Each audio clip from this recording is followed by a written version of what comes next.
warahmatullahi wabarakatuh.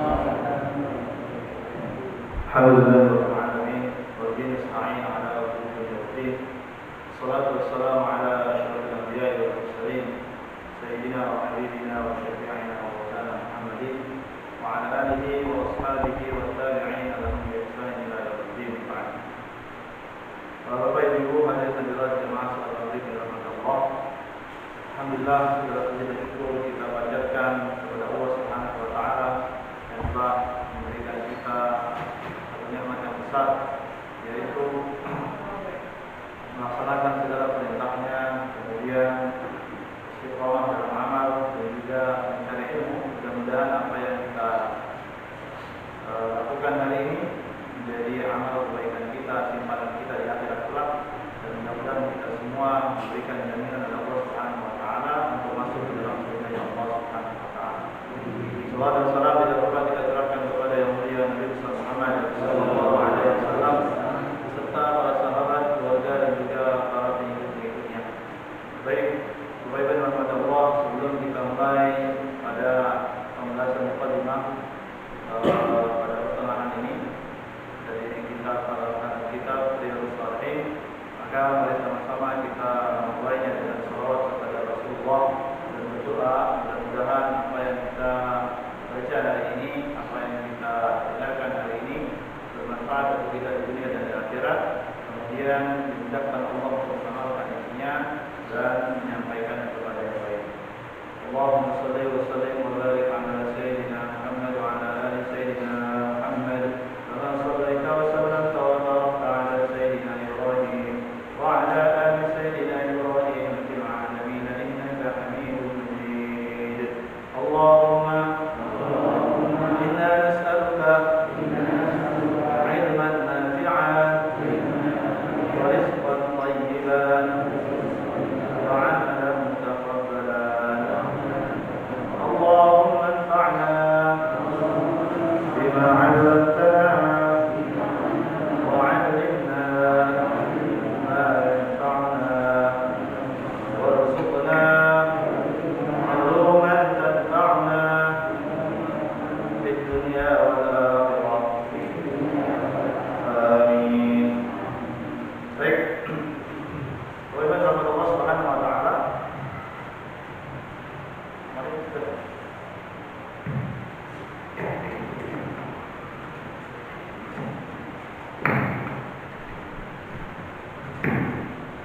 kemarin sudah masuk pada pertengahan dari mukadimah yang disampaikan Imam Nawawi rahimahullah mengenai tujuan dari beliau menulis kitab Riyadhus Shalihin. Kemarin terakhir ini sudah ya?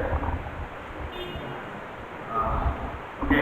Ini salah satu yang beliau sampaikan orang pada ahsanul qahil, dan telah ada sebaik-baik orang yang berkata, jadi syair kebiasaan orang-orang Arab dulu, ulama-ulama kita dulu, kalau menulis kitab itu ditulis syair-syair, karena tandanya orang itu ahli dalam bahasa Arab, biasanya mereka menukil syair-syair bahasa Arab. Kalau sekarang ini mungkin pantun-pantun kira-kira.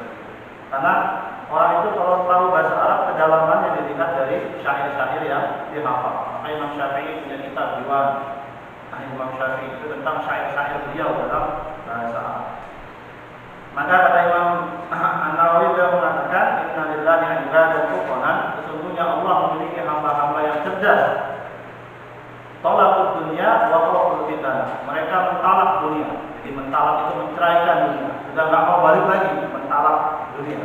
Bukan lagi malu-malu terhadap dunia, tapi mentalak dunia. Jadi orang yang cerdas itu, kata Imam An-Nawawi dalam syair-syairnya, maka yang beliau nukil adalah orang yang cerdas adalah yang menolak dunia, wa khawful fitnah, dan mereka takut terhadap fitnah. Nadaru fiha falamma 'alimu annaha laysat bihayyin watana. Ketika mereka mengetahui tentang hakikat dunia, sudah tahu dunia itu jenisnya, hurufnya. Karena dunia itu kata para ahli ulama seperti wanita tua yang dikasih make up, di makeover. Begitu hujan, maka baru ketahuan, oh ini wanita tua ternyata. Cuman wanita itu kan kalau dari belakang itu tetap cantik saja. Iya. Apalagi orang yang ngobrol berbulan-bulan nggak pulang itu, jangankan wanita, yang istri saja katanya cantik. Nah itu seperti itu kira-kira. Maka mereka ini sudah mengetahui, mendalami. Bukannya nggak mau dunia, sudah tahu tentang bahaya dunia. Maka mereka tahu bahwa annaha laisat lihayyin wa ini bukan tempat untuk hidup yang kekal. Maka ja'aluha hujjatan wattaqadu shalihal a'mali fiha zaman. Maka mereka menjadikan dunia ini seperti perumpamaan dunia seperti lautan yang dalam untuk mengarungi supaya tidak tenggelam di lautan, karena lautan dunia ini ada yang palung, kemudian ada yang pusaran dan seterusnya. Maka mereka butuh alat, alatnya adalah kapal. Nah kapal itu diperumpamakan sebagai amal soleh. Kemudian dilanjutkan oleh Imam An-Nawawi, "Fa kana haluha ma wasafuhu." Nah, apabila keadaan dunia seperti yang telah saya jelaskan tentang keadaan-keadaan dunia tempat kebinasaan, tidak kekal, kendaraan untuk menuju tujuan akhir kita, kemudian jalan yang terputus, bukan tempat tinggal. Maka kata Imam An-Nawawi, "Haluna wa ma khuliqna lahu ma qaddamtuhu." Dan keadaan kita, kemudian wa ma khuliqna, dan apa yang tujuan dijadikannya kita atau diciptakannya kita oleh Allah Subhanahu wa taala, ma qaddamtuhu, dari apa yang telah saya jelaskan sebelumnya. Maka kata beliau, "Fa haqqun 'ala mukallafi ayyadhhaba bi nafsihi madhhabal ahyar." Maka wajib atas setiap orang yang mukallaf. Orang yang mukallaf ini Islam, balik, berakal. Islam balik, berakal. Islam belum balik, belum mukallaf ya. Islam balik tapi tidak berakal, tidak mukallaf. Dia enggak wajib sholat, enggak wajib puasa, tidak wajib zakat dan seterusnya. Maka bagi orang yang mukallaf, kata Imam An-Nawawi, wajib bagi mereka untuk apa? Untuk membawa dirinya kepada jalan yang terpilih. Di jalan yang terpilih. Dunia ini banyak jalan. Maka dipilihkan oleh Imam Nawawi nanti jalan-jalan terpilih. Wa yasluka maslaka ulil nuha wal absar, dan berjalan di jalannya orang-orang yang memiliki penglihatan hati dan orang-orang yang berakal. Jadi tidak sembarang jalan, jalan orang-orang yang memang sudah punya kepahaman betul tentang masalah dunia. Wa yata'ahhabu lima asyaratu lahu ilaihi, dan bersiap-siap terhadap apa yang aku arahkan. Jadi kata Imam Nawawi, maka sekarang kalau mau baca kitab ini bersiap-siap terhadap apa yang saya akan arahkan. Makanya ini tebal sekali kitabnya. Kita harus bersiap-siap kalau ingin menuju jalan sebagaimana orang-orang yang diridhoi Allah, orang-orang yang paham betul tentang hakikat dunia, maka bersiap-siap untuk itu. Wa yahtamu lima nabbahtu alaihi, dan memperhatikan betul dari apa-apa yang telah aku tekankan atasnya. Nah, jadi nanti akan ada beberapa penekanan dari Imam Nawawi. Itu diperhatikan betul karena itu adalah inti daripada jalan kita menuju Allah Subhanahu wa taala. Wa aswaru tariqin lahu fi dzalik, dan sebaik-baik jalan untuknya dalam hal tersebut. Jadi Imam Nawawi pilih sebaik-baik jalan untuk menuju tujuan kita kepada Allah Subhanahu wa taala. Wa arsyadu ma yasluquhu minal masalik, dan sebaik-baik petunjuk jalan yang akan dilaluinya. Ata'addu bima sahha an Nabi sallallahu alaihi wasallam sayyidil awwalin wal akhirin. Kemudian setelah itu beradab kepada siapa? Kepada Rasulullah sallallahu alaihi wasallam. Ini yang paling penting. Jadi kita ini banyak yang tidak beradab kepada Rasulullah sallallahu alaihi wasallam. Termasuk di antara para alim ulama mengatakan bahwa adab kita kepada Nabi, kalau panggil Nabi maka jangan menggunakan namanya saja. Nah, walaupun Nabi mengajarkan Allahumma sholli ala Muhammad, sebagian ulama mengatakan bahwa perlu ditambah embel-embel Allahumma sholli ala sayyidina Muhammad. Dan ini sayyidil awwalina wal akhirin, penghulunya orang-orang yang pertama dan orang-orang yang terakhir.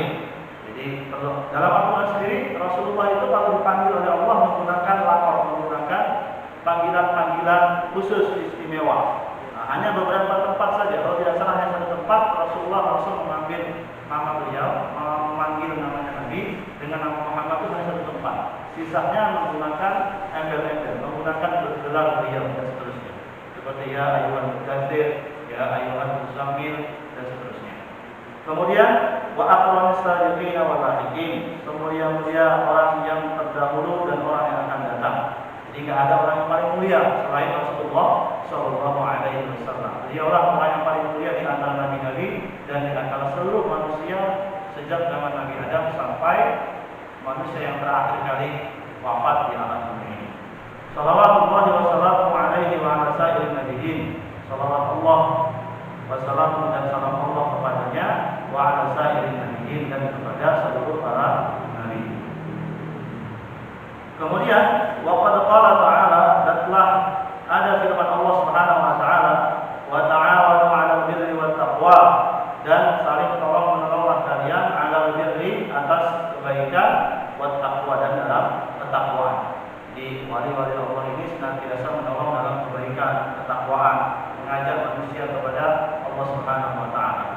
Dalam surah Al-Maidah ayat 2. Kemudian waqad shahha, dan telah sahih, telah benar an Rasulullah sallallahu alaihi wasallam, dari Rasulullah sallallahu alaihi wasallam, beliau bersabda, wallahu fi 'auni al-'abdi ma kana al-'abdu fi 'auni akhihi.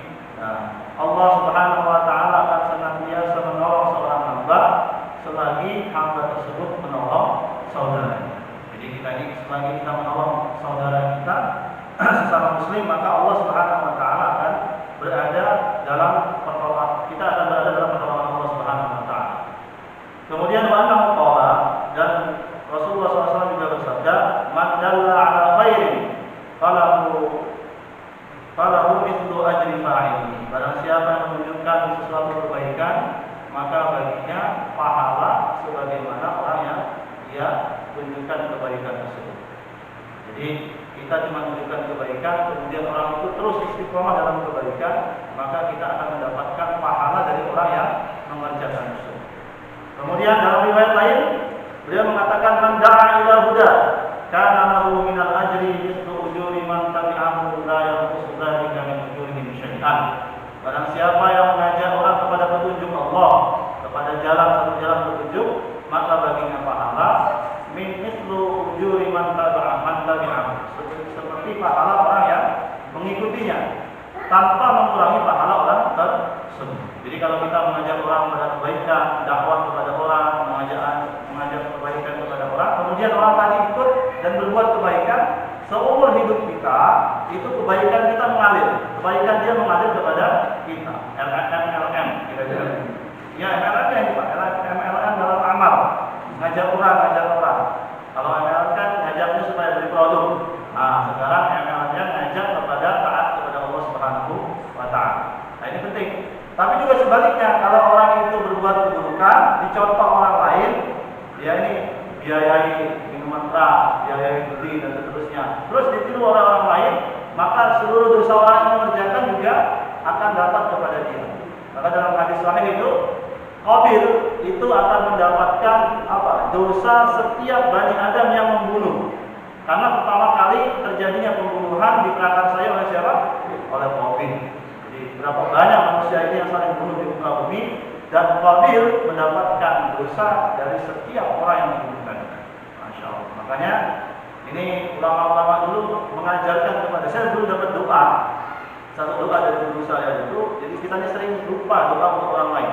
Jadi doanya itu Allahumma hdina, ya Allah berilah hidayah kepada kami, wahdin nasi wal jinna jami'a, dan berilah hidayah kepada seluruh manusia dan seluruh jin, waj'alna sababan liman ihtada, dan jadikanlah saya sebab dari orang itu mendapatkan hidayah.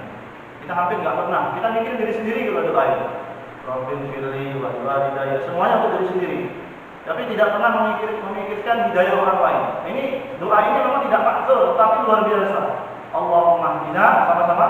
Allahumma hdina wahdin nasi wal jinna jami'a waj'alna sababan liman ihtada. Allahumma hdina, ya Allah berilah hidayah kami, wahdin nasa wal jinna jami'a, dan berikanlah hidayah kepada seluruh manusia. Wal jinna, seluruh jin, karena jin juga punya hak untuk kita doai supaya mereka masuk Islam. Waj'alna, paling penting, waj'alna sababan liman ihtada. Jadikanlah kami ini sebab orang itu mendapatkan hidayah. Jadi kalau kita sudah jadi sebab satu orang dapat hidayah, luar biasa. Saya dulu punya teman namanya Pak Mustafa di Jakarta, itu orang Australia. Jadi jenggotnya panjang sekali. Beliau ternyata menjadi sebab satu kampung masuk Islam. Satu kampung masuk Islam, dan di tempat beliau, kata beliau, itu gereja sudah jadi masjid. Itu tahun 2003 atau 2005 kalau tidak salah. Masya Allah, itu satu tempat, satu kampung. Kalau sekarang mungkin Ustaz Fadlan Gamaratan yang beliau suka dakwah ke pelosok-pelosok ini. Itu salah satu doa-doanya mereka. Maka kita doa sekarang, siapa tahu ada orang itu dapat hidayah gara-gara kita, gara-gara akhlak kita, karena perilaku kita dan seterusnya. Kemudian, wa annahu qala li Ali, Rasulullah SAW pernah berkata kepada Sayyidina Ali ini pada perang Khaibar. Jadi pada perang Khaibar itu tahun berapa? Tahun 7 Hijriah. Perang yang tidak seimbang. Kaum muslimin 1.600 kalau tidak salah. Kaum kafir itu, kaum Yahudi itu 10.000 perang Khaibar. Dan saat perang Khaibar inilah diharamkannya nikah mut'ah. Jadi nikah mut'ah ini dulu pernah ada nikah mut'ah itu kawin kontrak. Kawin kontrak dengan mahar sama cuman dalam jangka waktu tertentu. Maka setelah perang Khaibar diharamkan nikah kontrak. Khaibar ini satu tempat di Madinah, itu jaraknya kurang lebih 150 kilo. Kalau tidak salah jarak yang dari Madinah ke tempat Khaibar itu 150 km. Dia sekitar 2 jam perjalanan dari Madinah kalau pakai bis. Maka kata Rasulullah kepada Sayyidina Ali apa? Wallahi la ayahdiyallahu bika rajulan wahidan khairun laka min humurin ni'am. Demi Allah, Sayyidina Ali, sesungguhnya Allah memberi hidayah kepada satu orang karena kamu itu lebih baik bagimu daripada apa? Daripada mendapatkan unta yang berwarna merah.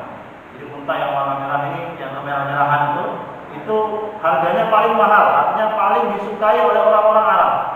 Maka satu orang dapat hidayah gara-gara kamu itu nilainya lebih mahal daripada unta yang paling baik di Arab. Kira-kira begitu. Masya Allah. Makanya orang kalau sudah dakwah itu niatkan bukan hanya untuk diri sendiri tapi untuk orang lain. Tetapi kalaupun orang lain ikut atau tidak, ya itu urusannya mereka. Jangan sampai kita ini merasa gagal. Kira-kira begitu. Maka dakwah itu seperti bercermin. Kita mau sendiri kepada cermin, kembali kepada diri kita. Kalau dakwah untuk mendengarkan orang lain, itu pasti akan menyesal kalau orang lain tidak ikut. Tapi kalau kita dakwah untuk diri sendiri, diri kita akan baik, maka orang lain pun kalau baik kita tidak ujub, tidak sombong. Kemudian dari Allah Subhanahu wa taala, Imam Nawawi mengatakan fa'aitu an ajma'a mukhtasaran min al-ahadits sahihah. Dan aku melihat, aku berpikir, kata Imam Nawawi, untuk mengumpulkan satu ringkasan min al-ahadits sahihah, dari hadis-hadis yang sahih. Jadi Imam Nawawi mengatakan, saya berpikir karena pentingnya perkara-perkara tadi, saya ingin mengumpulkan hadis-hadis yang sahih. Karena memang ini sebetulnya kitab semi tasawuf. Kitab ini adalah semi tasawuf. Cuma Imam Nawawi memfokusnya dengan hadis-hadis yang sahih. Karena dalam bab tasawuf ini banyak orang mengarang kitab hadisnya yang tidak sahih, yang hadisnya yang sulit ditemukan. Seperti Imam Ghazali itu kitab tasawuf yang luar biasa, Ihya Ulumuddin itu kitab yang luar biasa, tetapi banyak orang yang tidak sanggup untuk mentakhrij, mengeluarkan hadis-hadisnya. Ada hadis-hadisnya sampai ditakhrij oleh 3 imam sekaligus, karena saking sulitnya hadis yang dikemukakan oleh Imam Al-Ghazali. Maka kata Imam Nawawi, beliau ingin mengemukakan satu ringkasan kitab yang isinya tentang hadis-hadis sahih yang berkaitan dengan tadi, supaya kita taat kepada Allah, kemudian berjalan di jalan yang telah ditetapkan oleh Allah dan Rasul. Mustamilan ala ma yakunu tariqan li sahibihi dal akhirah, yang meliputi segala sesuatu yang menunjukkan yang membacanya itu kepada siapa? Kepada akhirat. Kemudian muhassilan bi adabihi batinah wa zahirah, yang menghasilkan adab-adab batin dan adab-adab lahir. Adab-adab batin ini ikhlas, bisa jujur, kemudian penyayang dan lain-lain. Adab-adab lahir adalah mendirikan syariat, benci terhadap keharaman, kemudian membiasakan kepada perkara-perkara yang sunnah. Jami'an li targhib wa tarhib, yang mencakup seluruh tentang hal-hal yang menyemangatkan kita untuk berbuat amal. Wa tarhib, dan tarhib ini apa? Hal-hal yang membuat kita takut dari ancaman-ancaman yang diberikan Allah dan Rasulnya. Karena manusia ini dua, ada yang ingin beribadah karena apa? Karena satu fadilah keutamaan, itu namanya tarhib. Jadi disemangati tentang cerita tentang surga, cerita tentang kenikmatan-kenikmatannya, pahala, balasan. Karena memang manusia ada yang motivasinya ketika berbuat satu kebaikan, satu ibadah itu karena ingin mendapatkan pahala, dan itu dibolehkan. Atau tarhib, mendapatkan ancaman, maka Allah sebutkan bagaimana siksa-siksa neraka, bagaimana azab-azab orang-orang sebelum kita, bagaimana mereka dibinasakan oleh Allah Subhanahu wa taala. Itu supaya kita mau beramal dan takut tentang azab Allah Subhanahu wa taala. Kemudian wasaili anwa'il adab bis-salikin, dan seluruh azab orang-orang yang mencari jalan kebenaran. Min ahadits zuhdi, dari hadis-hadis zuhud. Jadi akan banyak tentang hadis-hadis zuhud. Kemudian wariyadatul nufusi, dan pengelolaan jiwa. Pengelolaan jiwa. Jadi Riyadhus Shalihin ini adalah olahraganya orang-orang yang soleh. Jadi pengelolaan jiwanya orang-orang yang soleh. Jadi ini Allah Subhanahu wa taala, kata Imam Ibnu Alan, bahwa jiwa manusia ini liar. Intinya apa? Inti dari jiwa manusia ini liar. Jadi manusia ini condongnya kepada sesuatu yang apa? Yang tidak atau yang bermaksiat kepada Allah Subhanahu wa taala. Maka ada hadis mengatakan hujibatin nar bisyahwat. Neraka itu dikasih tamengnya itu apa? Dengan syahwat, sesuatu yang menggiurkan manusia. Wa hujibatil jannatu bil makarih. Sedangkan surga itu dihalangi atau ditemboki dengan perkara-perkara yang al-makarih, yang enggak menyenangkan. Salat, puasa, zikir, baca Quran, itu enggak menyenangkan semua untuk hawa nafsu sebelum dia dilatih. Makanya ulama mengatakan nafsu itu seperti tanah yang kosong. Kalau tanah itu dibiarkan terus-menerus akan tumbuh-tumbuhan yang tidak bermanfaat. Dibiarkan lagi, sudah tumbuh tumbuh-tumbuhan, dibiarkan lagi, maka akan jadi hutan lama-lama. Dibiarkan lagi, maka akan datang binatang-binatang buas. Sehingga tanah ini sifatnya buas. Orang datang situ takut. Kalajengking di situ, kemudian ular di situ, macan di situ, dan lain sebagainya. Tapi kalau tanah ini digarap, tanah ini diolah dengan baik, tanah ini dikaryakan dengan baik, maka tidak hanya sekedar bermanfaat untuk dirinya, tetapi bermanfaat untuk orang lain.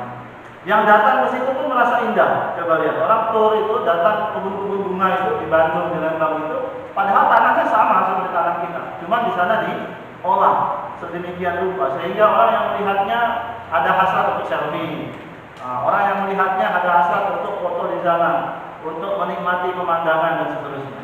Nah, maka jiwa ini, kata para alim ulama, jiwa kita ini perlu diolah sehingga keinginan jiwa condong kepada sesuatu yang ketaatan kepada Allah Subhanahu wa taala. Maka jangan heran kalau orang ulama dulu kalau sudah sholat itu ratusan rakaat, sholat daripada isya sampai mau subuh, menikmati karena apa? Jiwanya sudah diolah dengan baik.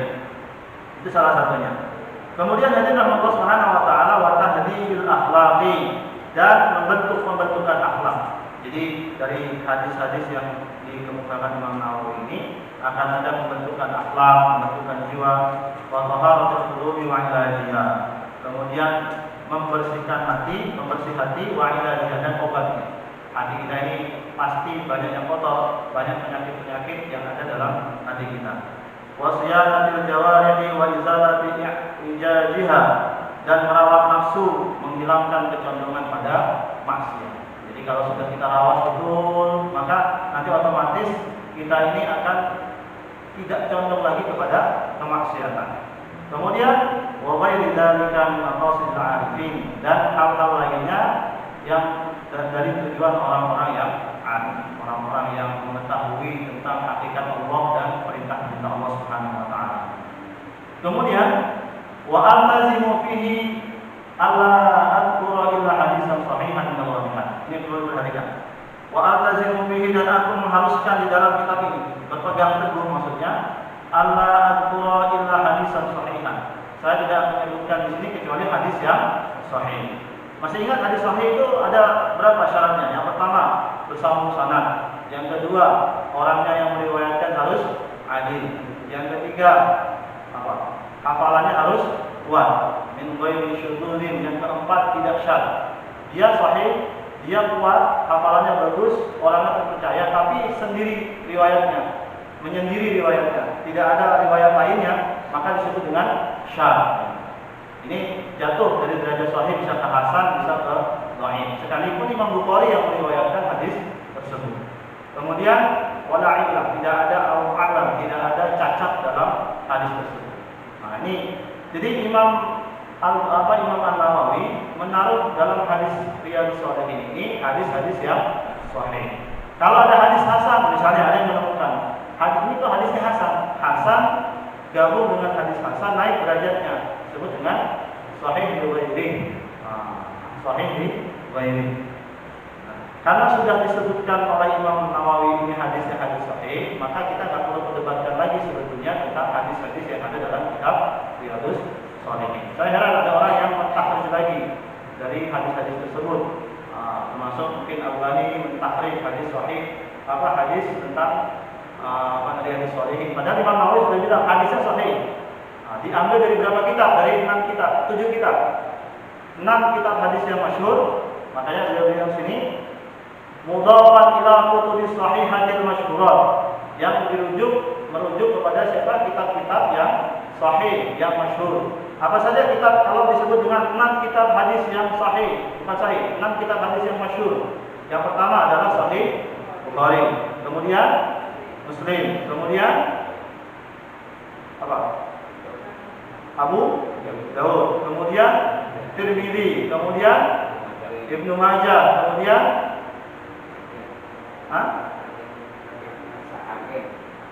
Al-Hakim tidak termasuk yang 6 sebetulnya.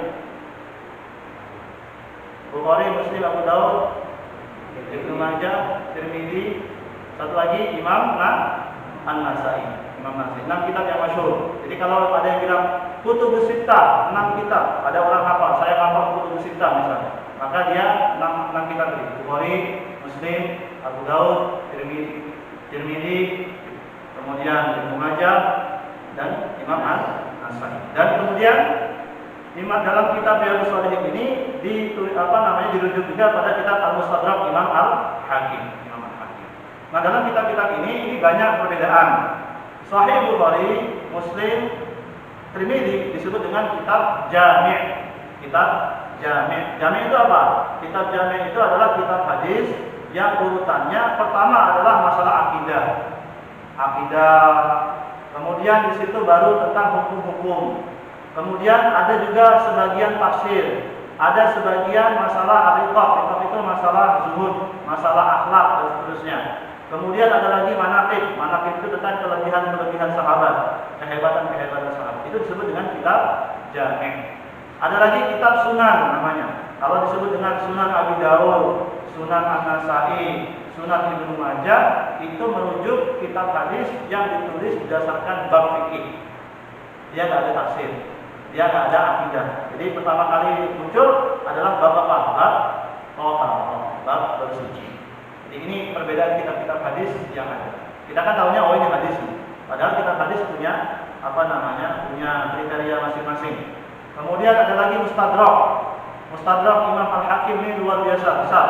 Mustadrak Imam Al-Hakim ini adalah hadis yang tidak dicantumkan oleh Imam Bukhari dan Muslim atau oleh periwayatnya, padahal itu sesuai dengan syarat mereka. Ada namanya Al-Mustadrak Al-Sahihain, itu punya Imam Al-Hakim. Mustadrak kitab hadis yang diambil dari yang dibuang oleh Imam Bukhari dan Muslim, derajatnya sahih dan seterusnya. Kemudian Wa'usadirul abwaba minal Qur'anil aziz di ayat karimah. Nanti Imam Nawawi pertama kali beliau sebutkan dulu bab-bab tentang Al-Qur'an, kemudian baru hadis-hadis sesuai babnya. Kemudian wa asyihha ma yahtaju ila dhabti aw syarhil ma'na khafiyyin. binafa'isi binatan kita. Dan beliau nanti akan menjelaskan beberapa kalimat-kalimat yang sulit. Tapi kalau sudah terjemahan enak, sudah ada terjemahan dari kalimat-kalimatnya. Tapi kalau dari dalam kitab aslinya itu ada kalimat-kalimat yang memang kesulitan kita. Imam Nawawi menulis di situ. Kemudian wa idza qultu fi akhir hadis, apabila aku berkata dalam akhir hadis muttafaqun alaih. Pernah dengar ya? Hadis muttafaqun alaih artinya apa? Riwayat siapa? Bukhari dan Muslim. Itu sudah terkenal. Jadi kalau ada Imam Nawawi meringkas muttafaqun alaih, ini disepakati atas hadis ini yang dimaksud adalah riwayat Bukhari dan Muslim. Sampai terakhir, wa arju ittama hadzal kitab, dan aku berharap jika kitab ini selesai.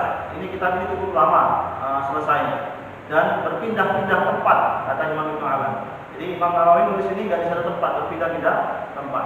Kalau seandainya kitab ini selesai, karena banyak kemarin kitab-kitab Imam Nawawi yang belum selesai dan masih dalam bentuk manuskrip yang belum beliau selesaikan, termasuk kitab Al-Majmu'. Fikihnya Imam Syafi'i yang besar itu beliau belum selesaikan. Kemudian diselesaikan oleh Imam As-Subki dan seterusnya. Kemudian ayatuna sa'iqan lil mu'tani bihi ilal khairat. Mudah-mudahan kitab ini kalau selesai bisa menjadi penunjuk jalan. Bisa menjadi pembawa bagi orang-orang yang melihat, memperhatikan menuju kebaikan-kebaikan. Jadi Imam Nawawi ingin kitab ini bisa menjadi penunjuk bagi orang-orang yang ingin menuju kepada kebaikan. Hajizan lahu an anwa'il qada'ih wal muhlikat, sebagai penghalang baginya untuk apa? Dari perkara-perkara yang jelek dan yang membinasakan. Jadi Imam Nawawi nanti menjelaskan tentang itu supaya kita tidak terjerumus pada perkara-perkara yang buruk. Wa ana sa'ilun akhon, dan aku memohon kepada teman-temanku semua, intafa'a bi syai'in minhu ayyadahuli, apabila ini bermanfaat maka doakan saya. Maka guru-guru saya dulu kalau mengajar kitab Imam Nawawi itu sebelum beliau mengajar itu mengirimkan dulu Al-Fatihah kepada beliau. Jadi ada 3 Al-Fatihah. Salah satunya adalah wali walidayya. Untuk siapa? Doa yang pertama untuk Imam Nawawi. Beliau minta ini. Kalau sekiranya kitab ini bermanfaat, dibaca oleh banyak orang, maka yang baca itu minta Imam Nawawi itu untuk doa untuk beliau. Imam Nawawi minta doanya untuk beliau. Yang kedua ke siapa? Wali walidayya, dan kepada orang tua saya, orang tua Imam Nawawi maksudnya. Wa masyayikhi, dan kepada guru-guru saya. Wa ahbabi wa sa'iri ahbabina, dan seluruh teman-teman saya. Wal muslimina ajma'in, dan seluruh kaum muslimin seluruhnya. Jadi biasanya guru-guru saya kalau membaca kitab Imam Nawawi, yang pertama beliau harus mengirim Al-Fatihah kepada Imam Nawawi, kemudian kepada keluarganya dan kepada seluruh guru-gurunya dan termasuk kaum muslimin. Wa 'alallahil karim i'timadi, dan hanya kepada Allah aku bersandar, wa ilaihi tafwidi, dan hanya kepada Allah juga aku serahkan segala amalku, wa istinadi, dan pengaduanku. Hasbiyallahu wa ni'mal wakil, cukuplah bagi Allah, cukuplah bagiku Allah, wa ni'mal wakil, dan sebaik-baik wakil. Wala haula wala quwwata illa billahil azizil hakim.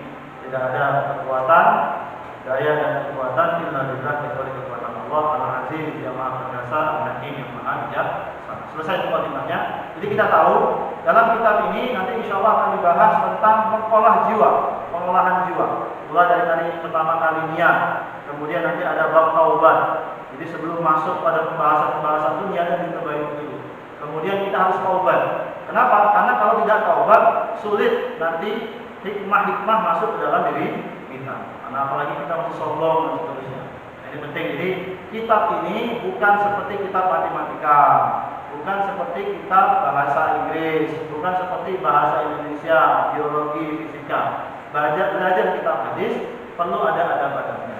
Perlu ada adab kita kepada yang mengarang kitab, kemudian juga adab kita kepada pemilik hadisnya, siapa? Rasulullah Shallallahu Alaihi Wasallam. Mudah-mudahan ke depan kita bisa belajar dengan ini yang mudah-mudahan memperbaiki hubungan kita kepada Allah Subhanahu Wa Taala, menjaga kita dari perkara-perkara yang buruk, dan mudah-mudahan menunjukkan kita kepada jalan yang diridhoi oleh Allah Subhanahu Wa Taala. Demikian, kurang lebihnya mohon maaf apabila ada kekurangan. Kita tutup dengan doa kafaratul majlis. Subhanallah wa bihamdihi, asyhadu an la ilaha illa anta